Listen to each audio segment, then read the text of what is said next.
गालिब बुरा न मान जो वाइज बुरा कहे। गालिब बुरा न मान जो वाइज बुरा कहे। ऐसा भी कोई है कि सब अच्छा कहें जिसे।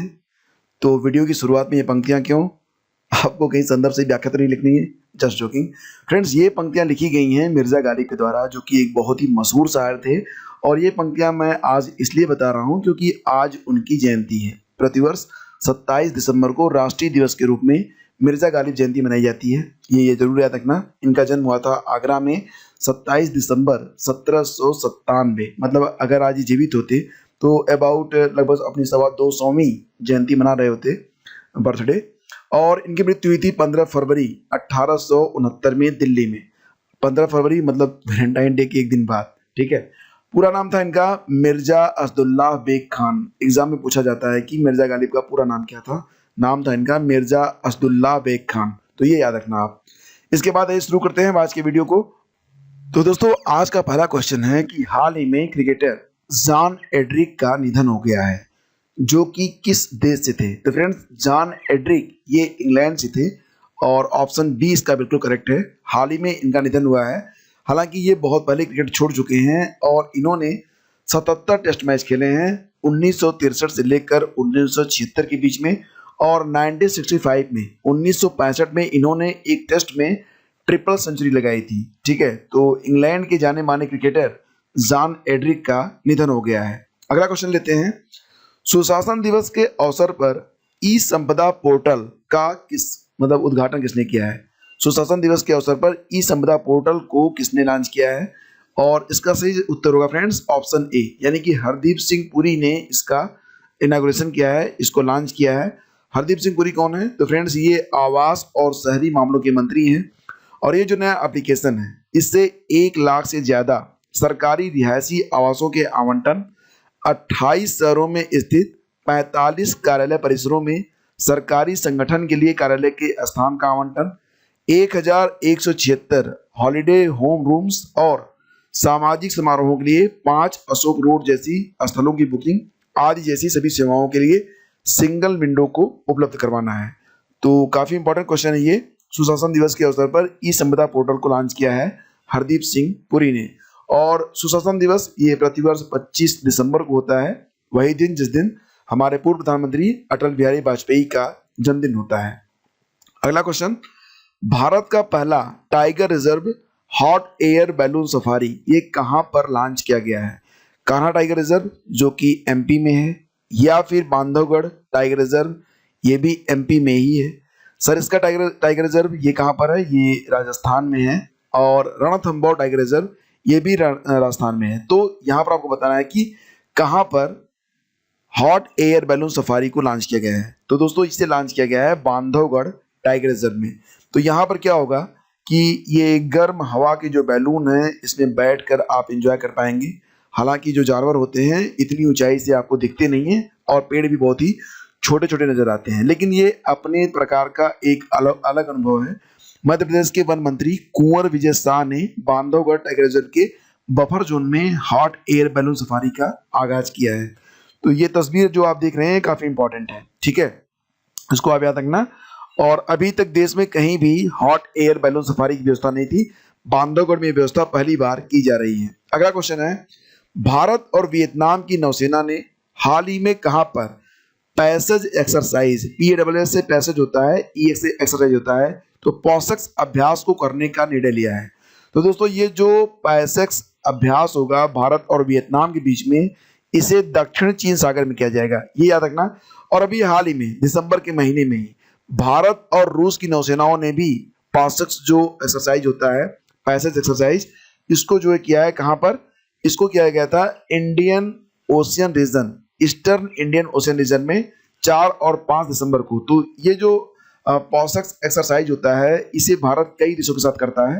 तो अभी हाल ही में रूस के साथ संपन्न हुआ है। अब दूसरा वाला जो हो रहा है वो वियतनाम के साथ किया जा रहा है। और वियतनाम के साथ वाला जो हो रहा है ये दक्षिण चीन सागर में होगा। और रूस के साथ जो कि 4 और 5 दिसंबर को हुआ था, तो ये ईस्टर्न इंडियन ओशियन रीजन में किया गया था। अगला क्वेश्चन, हाल ही में किस राज्य ने किसानों के लिए फ्रूट्स नामक योजना लॉन्च की है? अब देखो, यहाँ पर जो फ्रूट्स का मतलब है फल नहीं होगा, इसका फुल फॉर्म है, ठीक है। और ये जो योजना है ये कहाँ पर लॉन्च हुई है, तो ये कर्नाटक में लॉन्च की गई है।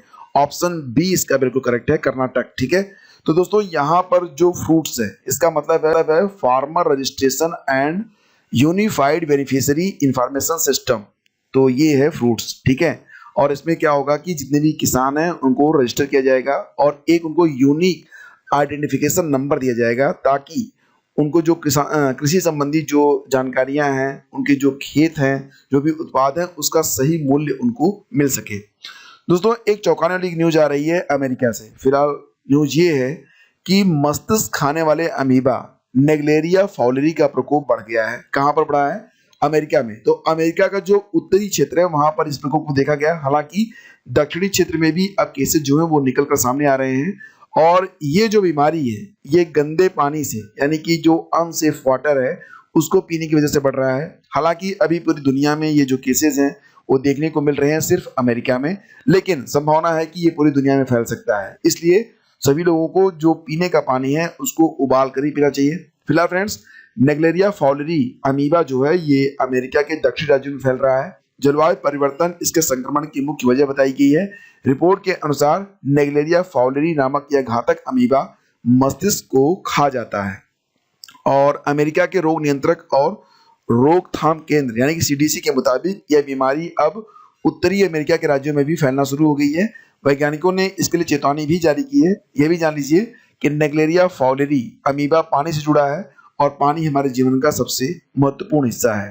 अगला क्वेश्चन होगा, हाल ही में अमोनिया गैस के रिसाव से कहां पर फर्टिलाइजर कंपनी में 2 मौतें हुई और कई लोग गंभीर रूप से बीमार हुए हैं। तो दोस्तों अगर आप न्यूज़पेपर पढ़ते होंगे तो आपको पता होगा कि ये जो हादसा हुआ है ये इफ्को में हुआ है, प्रयागराज में, जो फूलपुर में के आसपास स्थित है ये कंपनी फैक्ट्री।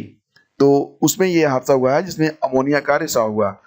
तो अगला क्वेश्चन होगा कि भारत के प्रधानमंत्री नरेंद्र मोदी 28 दिसंबर को किस स्थान पर देश की पहली ड्राइवरलेस मेट्रो ट्रेन को हरी झंडी दिखाएंगे? तो दोस्तों ये जो मेट्रो ट्रेन चलेगी वो मैजेंटा लाइन पर चलेगी, जो कि ड्राइवरलेस होगी। भारत की ये पहली ट्रेन है जो कि ड्राइवरलेस है, और इसे जो है दिल्ली में शुरू किया जाएगा 28 दिसंबर को। इसको हरी झंडी दिखाएंगे देश के प्रधानमंत्री नरेंद्र मोदी। अब यहाँ पर एक क्वेश्चन आपके सामने और आएगा दिमाग में कि दुनिया की पहली जो ड्राइवरलेस मेट्रो थी वो कहाँ पर चली थी? तो याद रखिएगा ये जापान में चलाई गई थी, कोवे जापान। दिल्ली मेट्रो की स्थापना हुई थी 3 मई 1995 में, और वर्तमान में सीईओ हैं मंगू सिंह। ठीक है, आगे बढ़ते हैं। और ये देखिए इतिहास जो है ये अपने आप को बनाता और बिगाड़ता रहता है। फिलहाल एक नया इतिहास बना है। आर्य राजेंद्रन किस शहर से भारत की सबसे कम उम्र की मेयर बनने जा रही हैं? इनकी उम्र दोस्तों अभी 21 वर्ष है, और ये बीएससी सेकेंड ईयर की स्टूडेंट हैं, और ये जो है तिरुवनंतपुरम, जिसको आप त्रिवेंद्रम भी कहते हैं, वहां की ये मेयर बनने जा रही हैं। तो ऑप्शन बी इसका बिल्कुल करेक्ट है, याद रखिएगा। और जो केरल है उसके गवर्नर हैं मोहम्मद आरिफ खान, मुख्यमंत्री हैं पिनरई विजयन, और 21 साल की लड़की आर्य राजेंद्रन तिरुवनंतपुरम की मेयर बनने जा रही हैं। वो फिलहाल बीएससी मैथमेटिक्स की सेकेंड ईयर की स्टूडेंट हैं। और राजेंद्र से पहले सुमन कोहली 2009 में 21 साल की उम्र में राजस्थान में भरतपुर निगम की महापौर बनी थी। नूतन राठौर को 2017 में फिरोजाबाद नगर निगम यूपी के मेयर के रूप में चुना गया था। हालांकि उम्र तब उनकी 31 साल की थी। तो ये क्वेश्चन भी काफी इंपॉर्टेंट है। आर्य राजेंद्रन ये जो है सबसे कम उम्र की भारत की मेयर बनने जा रही हैं त्रिवेंद्रम केरल में। अगला क्वेश्चन लेते हैं। हाल ही में इसरो ने किसके साथ एक क्षेत्रीय शैक्षणिक केंद्र, इसको कहेंगे आप RACS, स्थापित करने के लिए एक समझौता ज्ञापन यानी कि MOU मेमोरेंडम ऑफ अंडरस्टैंडिंग पर हस्ताक्षर किए हैं? तो दोस्तों ये हस्ताक्षर हुआ है IIT BHU के साथ। तो ये बहुत ही गर्व की बात है कि IIT BHU में इसरो जो है एक क्षेत्रीय शैक्षणिक केंद्र खोलने जा रहा है। और यहाँ पर जो RACS है इसका मतलब होगा regional academic centre for space. Regional academic centre for space ISRO के फाउंडर थे विक्रम साराभाई, हेडक्वार्टर इसका बेंगलुरु में है। इसकी स्थापना हुई थी 15 अगस्त के दिन 1969 में। वर्तमान में इसके जो डायरेक्टर हैं वो हैं के सिवन। अगला क्वेश्चन, भारत में पहली बार किसने 700 वर्ग फुट की इमारत को 3D में प्रिंट किया है? अब यहाँ पर ये पहली बार हुआ है तो काफी चौंकाने वाली बात है।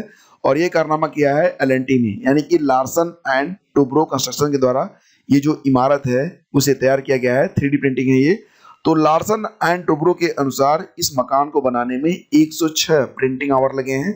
3D प्रिंटिंग प्रोसेस के बारे में बताते हुए जो सक्षम अधिकारी हैं उन्होंने बताया है कि इसमें 3D प्रोडक्ट बनाने के लिए मटेरियल को कंप्यूटर कंट्रोल के तहत लेयर बाय लेयर प्रिंट किया गया। इसका इस्तेमाल मैन्युफैक्चरिंग इंडस्ट्रीज में रैपिड प्रोटोटाइप्स, कॉम्प्लेक्स शेप्स और स्मॉल बैच प्रोडक्शन को प्रिंट करने के लिए किया जाता है। दोस्तों बात करेंगे अगर हम लार्सन एंड टुब्रो के बारे में, तो वर्तमान में इसके सीईओ हैं एसएन सुब्रमण्यम और इसकी स्थापना हुई थी 7 फरवरी 1938 में। हेडक्वार्टर मुंबई में है। तो इतनी चीजें आपको पता होनी चाहिए लार्सन एंड टुब्रो के बारे में। हाल ही में WHO कोविड-19 अपडेट्स ऐप को किसने लॉन्च किया है? ऑब्वियसली फ्रेंड्स इसका नाम ही है WHO, तो इसे विश्व स्वास्थ्य संगठन ने ही लॉन्च किया है। ऑप्शन ए इसका सही जवाब है। कोविड-19 अपडेट ऐप जो है ये WHO के द्वारा लॉन्च किया गया। WHO जिसका मुख्यालय जेनेवा स्विट्जरलैंड में है, इसकी स्थापना 7 अप्रैल 1948 में हुई थी। और बात करें अगर तो इसके जो हेड हैं उसमें टेड्रोस एडहानम, सौम्या स्वामीनाथन और जोनी एलिसन का नाम आता है। जोनी एलिसन का नाम आता है इसके हेड्स में। ठीक है। तो दोस्तों कल का जो प्रश्न ये था कि किस राज्य में कोविड-19 से निपटने हेतु मेरा परिवार मेरी जिम्मेदारी अभियान शुरू किया गया है?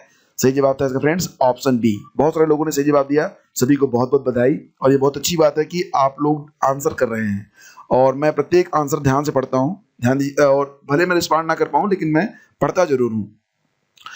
अब आज का जो क्वेश्चन है, बताइए कि पूर्वी चीन सागर में स्थित सेंकाकू द्वीप समूह को लेकर चीन के साथ किस देश का सीमा विवाद है?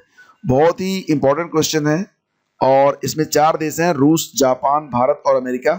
सही जवाब आपका क्या है ये नीचे आप कमेंट करके हमें बताएंगे। तो फ्रेंड्स अगर ये सीरीज आपको पसंद आती है और चैनल को आपने अभी तक सब्सक्राइब नहीं किया तो सब्सक्राइब कर लीजिएगा, वीडियो को शेयर जरूर कीजिएगा फ्रेंड्स, और इसे लाइक करना बिल्कुल मत भूलिएगा। मुझे एक लाइक बहुत अधिक मोटिवेट करता है। Thank you so much. मिलते हैं आपसे अगले वीडियो में। आगे नीचे नमस्कार, जय हिंद।